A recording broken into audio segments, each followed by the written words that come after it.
Hello. Welcome back to the Bible Study Girl podcast. This is Sarita. You probably know me as Bible Study Girl, and the first voice that you actually heard was my brother. Like, we have the same mother, we are related by blood. The executive producer of this podcast, Bible Study Brother. It is I, Bible Study Brother, but I am also known as Icarus Gray over at Gray Area Anime, and this is the most wonderful podcast of your day. Yeah, go to our YouTube page, which will be down in the description. Like, comment, subscribe, and grow the BSG family because we're all in testimony together, and she's just a girl with something to say. Kind of, you got it, kind of, brother. You did a general synopsis of the tagline, and we're just gonna roll with it today. You know why? Because this is the third time we have attempted to get this episode out to the masses. So I go back and forth between, Lord, do you not want us to talk about this? And like church folks, the devil busy. So we're going to give it a whirl. If you've been listening, then you know that we are reading the Boundaries book that was written by Dr. Henry Cloud and Dr. John Townsend. And this episode, we'll discuss chapter 8. Chapter 8 is entitled Boundaries and Your Friends. I think it's an important discussion to have. And it can be kind of difficult. It was really interesting to me to dive in and to see Bible Study Brothers' perspectives on friendship, my perspective on friendship, and how boundaries should be established in friendship. So I'm excited that we get the opportunity to talk to you guys about it again. And I'm curious to see if our views have changed since we last discussed this on the episode that just did not work out. So I'm curious to see if there's been any further reflection or even revelations about, okay, this is what's appropriate in analyzing our own friendships that we have with different people. So buckle up, guys. Still in boundaries. So the first question I'm going to ask, just to kind of set the pace for the episode, brother, is how do you personally define friendship? As family. So everybody that is a friend with me, like, it started with like, okay, I gotta, invite you over and introduce you to my family. And then like, I want you to get the same kind of love or things that I get, so when you come over, I want to get to the point to where it's like, you can go get your own water. You can go and do these things because while you don't necessarily live here, the same privileges in terms of like, that's where this is where this is, your familiarity of your surroundings is allowing you to just be comfortable. And when that comfortability happens, majority of the time, then you get treated exactly like I do. So, like, I don't know. It's just familiarity and treating people like family. So friendship is family. Okay. So for me, I think in general, I think we have the same concept. I will say though, I'm going to use Sweet Baby for an example, right? So I take her to the park. She meets kids there. They're playing in the sand, having a good time. We're going to say Johnny is like throwing sand in her hair, and she doesn't want Johnny to throw sand in her hair. She just met Johnny today. And, I say, well, you need to tell Johnny, don't throw sand in my hair. And if Johnny can't listen to you and he can't respect that, then you need to go find somebody else to play with, right?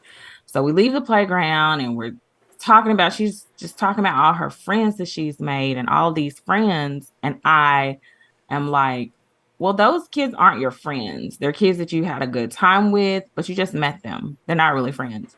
So it's important for me that she understands what a friend is. My definition of a friend, I don't have a lot of friends. I have a lot of associates. So I think my definition of a friend is closely aligned to yours, and it's really not something that's time bound. I have friends, like for instance, my bestie now, I think we became friends pretty quickly, Mm-hmm. like really true friends. There was a level of comfort there, a level of security there. Um, I can count my friends on one hand, and those are the people that I do life with, period. Like it's not relegated to a group because I do have associations with people in different groups, but Mm-hmm. that doesn't mean they're really my friends. They're like associates. Now, I don't go around saying, "Hey, you're my associate." You know what I'm saying? But like my to me, friendship is really close, personal. We have a bond outside of the common group that we're in. Hopefully, Um, before you go to glory, the petty in me to like show the difference between if you knew Sarita as an associate and if you knew Sarita, like just as something to make me laugh and feel better. I'm probably still gonna do it no matter how old I am because I'm gonna need to laugh and it's gonna make me like even more, you know, if Lord willing you go before me. and I think Yeah. probably for me, it's a little bit difficult because I am friendly. Like I'm not an extrovert, but I am friendly. I have a genuine interest in people. I genuinely want to know how people function. My brother says I'm not friendly. I am friendly. No, I was doing Again, this about your extra introvert. And I that's am an introvert. eh. People like to talk to me though. I'm not Yeah, I gonna be know. rude. I didn't say you So were gonna be rude, but I think we both have a very strong feeling that the person, like I say, I'm an introvert, and you'd be like, how? you're And not though. I am though. Like, see, this is what I'm saying. Same thing with you. So, like, I see your moments where you're out and you're shining, Right. but you're an introvert, and you see the same moments from me, and it's just like same. Like, Okay. you've done way more that's like extroverted behavior than I have. I do tend to lean towards that, but like I said, it's because people like to talk to me. I'm getting off track and off topic. So the point is to me, friends are people that I really and truly do life with. And I think a better way for me to define that is that they deposit into my life and I deposit into their life. It's not a one-way street. I have a lot of associates and people I know that are drawn to me because they like my positivity, they like my light. But when it comes to them actually contributing to my life or, helping me, it's not really it's that street doesn't really go those two ways. So those people are more associates for me. But it's about like serious dating for us, which means like you'll know you're a friend if you've met deeper portions of our family. And I mean, not just like one time. Like you get Well, the yeah. I was gonna say I think that is a true marker if we're friends.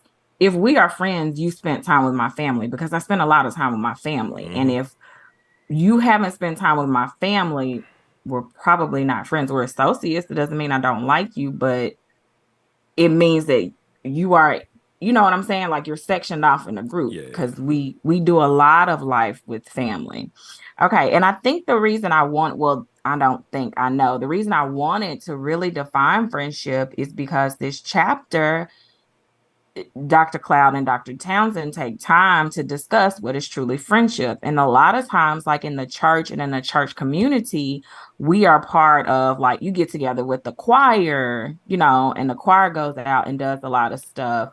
You are in the ushers ministry and the ushers go out and do a lot of stuff. And yes, you do have relationship with these people, but if the choir ceased to exist, like if you weren't in the choir anymore, would y'all associate with each other? If you stop being an usher, would they say hello to you? Would y'all interact and do things outside of like an organization? And so they were very clear to define friendship. So that's just kind of why I wanted to talk about friendship and what friendship is to you and to make you really think what is friendship? What does friendship look like? So my next question for you, brother, is do you think that true friendships are easily broken? Nope. Now, the caveat to that question is friendships may not be easily broken, but do friendships often grow? That's a great question. And that's how I think about it, because I'm like, I got people I consider friends, and because I'm loyal in that way. But I know that through the boundary book and through the things that I've learned, some of that is from being a certain type of friend. And other parts of that is now learning, okay, there does have to be growth. There does need to be space for the fact that maybe I don't like this, or maybe I have a friend group for this specific thing that I love doing.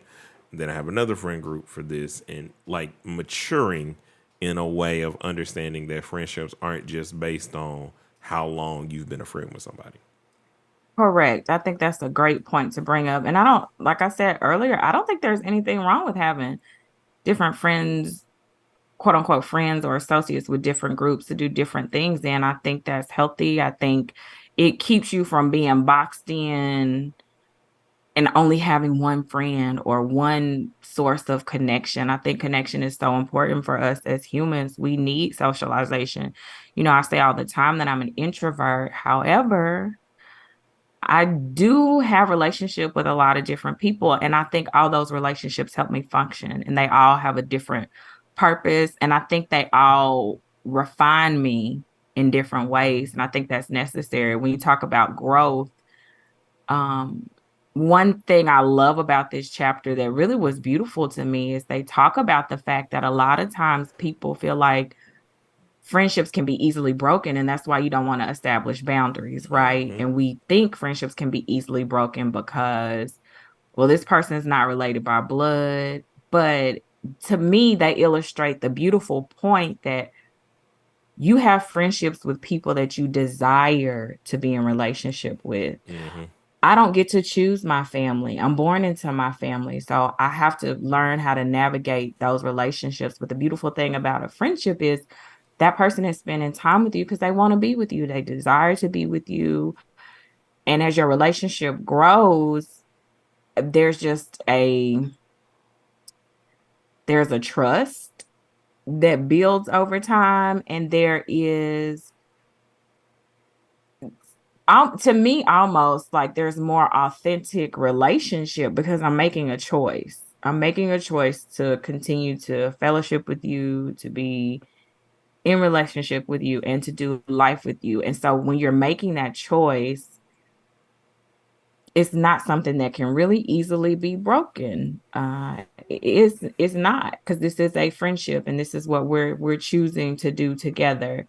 I think that comes with time and maturity, though. I don't know Yeah. how many people really truly have those kinds of relationships. They have what the book talked about with friendships. They have the commitment, and that's about where we think friendship starts and ends. Much to what you were saying earlier, and that's why we, have trouble forming these boundaries and things, is because we think that commitment just means staying. And commitment means you are going through a lot of different things. Like, you think about your friendships not in the same principles as marriage, but in the same tools that you use. You got to grow. You got to talk about what's going on with you. Like, how is this serving you? Is this okay? Is this working?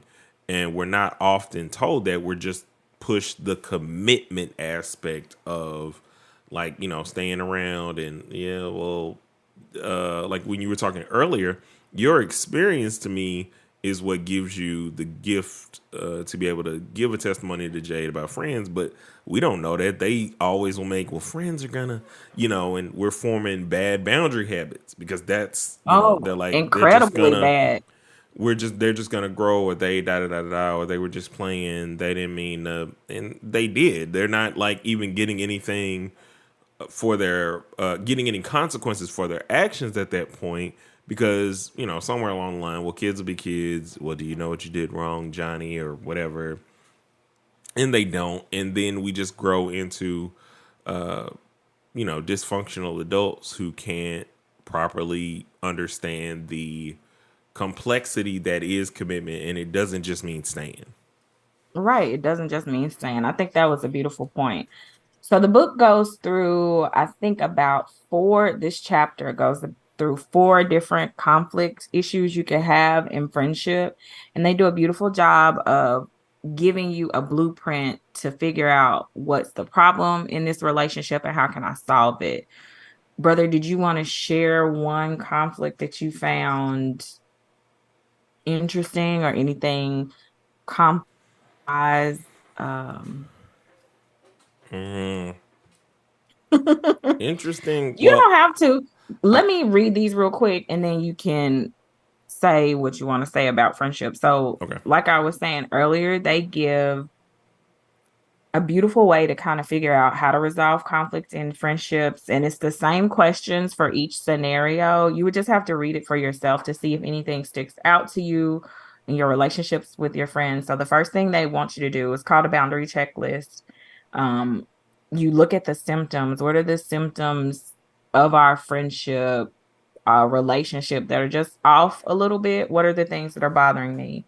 The second thing you do is you look at the roots of the problem. What is really the root of what's aggravating me about this friendship or what's wrong with this friendship? The third thing is, okay, what's the actual boundary conflict? Like, why do we keep bumping heads and what boundaries are we missing having? Number four is who needs to take ownership. Is this something I need to take care of, or is this something that my friend has to take ownership of? The fifth thing they ask is, what do they need? What does the other person need in the friendship, and what do I need? The sixth thing is, how do we begin? How do we even start doing this? Number seven, how do we set boundaries with each other? And then number eight, what happens next? And the book does a beautiful job of breaking it down and going through all of those steps for you in four different scenarios. So I think this is a great chapter to read if you're finding that you're having issues and difficulties in your friendship and you can't figure out really what's wrong, what the problem is. I think it will help you pinpoint some things because there are definitely some things that stood out to me um and made me say, "Oh, I have struggled with that in the past, or I do struggle with that in these friendships. These are things I can do to fix that." Mm, okay. So I was thinking about it, and I wanted to be way more concise than I was the other times that we tried to do this. Mhm. Um, so the biggest thing in terms of conflict and everything that I've seen is compliant or compliant, and it's kind of how one of the worst to me things that we get taught as kids is we don't really know how to differentiate our likes, our interests. You just end up doing everything together. Right. You um you go out to the movies together, you swim, you play games, you know what, all the same kid stuff that we presume every kid likes. We just kind of bunch y'all all together, give y'all something to focus on or whatever. As an adult, how that then manifests and turns itself into something that's or not negligible but negative, is you don't know how to find friend groups for all of the different parts of you. So that way you can be restored. That way you can be energized. You start to expect everything from one source, and they're not God. They're not the source of everything. They're just, a helpmeet for a certain part of you. And that's hard when that's not really what we're told. And you just think somebody's going to grow to like this or grow to like whatever, or you might not do some things that you really want to do because the other person that doesn't like it. So then you Right. dampen what you like, and that was like a big thing that I like when I was thinking about conflicts, going through all those things, like who's the problem? And I realized like, well, I was expecting so much from people being a hugely diverse person that it just kind of left me feeling alone. Oh, that's a very good realization, brother. I think for me, I definitely have experienced conflict in friendship. And when we talk about can true friendships be easily broken, I definitely have personal examples of true friendships not being easily broken But, I've said this before. I think one of my main character flaws is that I let things build and build and build. Like the person hasn't changed, they've done the same thing over time. And I let it build to a point where I erupt, where I am angry and upset, and I'm going to let you have it. So that is a flaw of mine throughout all of my relationships. As I've gotten older, I have become more able to say, I don't like this. I don't want that. This is not good for me. This doesn't make me comfortable. But definitely when I was younger, I didn't have that. I didn't have that skill set because I am conflict avoidant. Like, I don't want to fight. I don't want to bring up the uncomfortable things. But in order for me to have healthy relationships, friendships, dating relationships, relationship with my family, I have had to become more willing to say, hey, I don't like that. And, I need for you to stop. Like, period. So that I think is one issue that permeates my life and all of my relationships. And it's something that I do have to work at, being vocal. Question for you. Hmm. Through this chapter, was something that was spiritually encouraging for you to learn about how you can now like spiritually handle your friendships? That's a good question. I think overall for me, and not just in this chapter, but just in the book in general, when we talk about this, is the analogy that I keep coming back to because it's been the most helpful for me.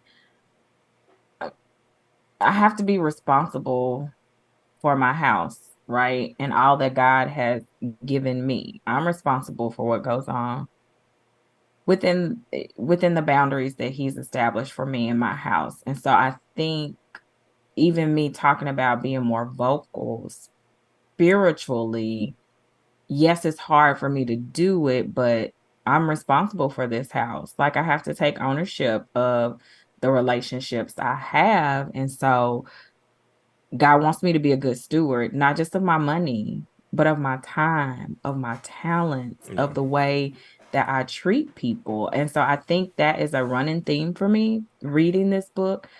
I have a responsibility to be a better steward. I've talked about the fact that I'm being a better steward of my money, but Mm. it goes beyond that. My obedience extends to every area of my life. Am I going to get it perfect? Absolutely not. You know me. I was gonna say I'm a train wreck, but I'm Girl, please stop. Shut up. Shut up. Get out of a here. little loosey goosey. I'm a little wild, but really, truly, me being obedient and being a good steward of all that he's given me, I think has been the greatest takeaway. I'm so grateful for the friends that I have, and I have to be a good steward of our relationships if I want those relationships to continue. So I think that's the biggest spiritual nugget I've taken away from chapter 8. Chapter 8 also touches on dating relationships because they're not marriage, they Mm-hmm. are dating. Mm-hmm. And y'all ain't related, Yeah. y'all So are so dating. okay. Now, yeah, you're right. You're right. You're right. You're right. So let me ask you. Mhm. Uh, 1 second. Um, sorry, I had a like I don't know if they get picked up on the podcast. If it did, I apologize, y'all. It did because Every, I heard it, but it's my fine. everything is connected, so I had to like silence a phone call for a second. But so in dating, what are some of what did this book teach you? What are some things that you're using in your daily life in regards to boundaries? In my dating life, Yeah.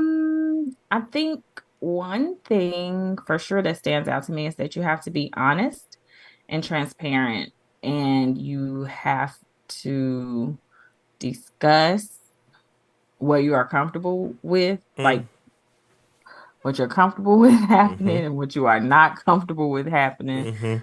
And you have to be very open and vocal about that. Like I said, I'm working on being vocal Mm. in all areas of my life. So Okay, I think okay, that is one thing, brother. okay, okay. That's what's up. I hear you. I hear you. I like that.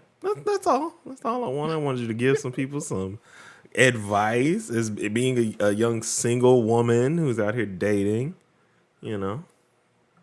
So I'm single in the fact that I'm not married, but I'm not single because I'm in a relationship. Is that what you were getting at? Hmm? What is what? I have no idea what explanation you just gave, but it sounded like malarkey. It's not malarkey. I'm single because I'm not married. If you're not married, you're a single person. Oh, But I am okay, okay. Now I in get a it. Okay. relationship, is what I'm saying. So I'm not accepting applications for dating, if that's what you're saying, because I am Oh, dating that is not what I was saying at all. But I got some new information. Thank you for sharing with us and the podcast. All right, You're learned welcome, some brother. things. Yeah, yeah. I thought that's where you were going. Nope, but I'm glad I went where I went and got some bunch needed information, and it's all good. So yeah, I am. I think dating is a wonderful thing, and it is a great chance to practice all the things I've been going over in this here boundaries podcast and book. I wish you could see his face. It's great. I guess I just words. Um, yeah. So ultimately, I think we should just give what our biggity big takeaway from the book or from this specific chapter was. For me, it was just kind of learning the different aspects of how friendship works. So often we do have a proclivity to thinking about friendships one way. And again, it's kind of like how we're taught, which again is why I'm so happy with how you're handling Jay, because that's a new way I think of like approaching it, given that I'm sure everywhere else is going to be the same, especially like when they're trying to teach kids political tolerance in a certain way, because Right. kids are tolerant by nature in general, outside of like sharing and stuff like that we kind of have to work on. But dealing with all that stuff and kind of being able to have your no mean no, and being able to like protect yourself at an early age are huge skills that whenever I'm finally on this road of having one of those little munchkins or something like that, then I'm glad that they'll be able to get something like that from you and others. It's just really encouraging. So that's what I take away most from the book, is like learning the dynamics of friendship and being able to like help others through things. I think my big takeaway and really was like a realization to me. I love the way they wrote it in the book and helped me understand it, is that true friendships cannot be easily broken. Establishing boundaries with your friends is not going to kill the relationship if they're your friend. Will there be an adjustment period? Absolutely. I mean, I think you can attest to the fact that there has been an adjustment with the boundaries that I set for myself in my life and our family relationship. There's an adjustment, but it doesn't mean that we don't have relationship. It doesn't mean we don't love each other. It just means that we treat each other in a more appropriate way. So for me, it was important to see that true friendships are not easily broken. And it can be intimidating, even if you are a confrontational person. When you really care about somebody and their friendship, it can be intimidating to establish healthy boundaries. But I think it's crucial for both parties involved in the friendship to have healthy boundaries, because that will, I think, make it easier for your friendship to stand the test of time and to maintain. You Look talked at you earlier dropping about it. bars. I think you talked earlier about it. Friendship is not just about longevity.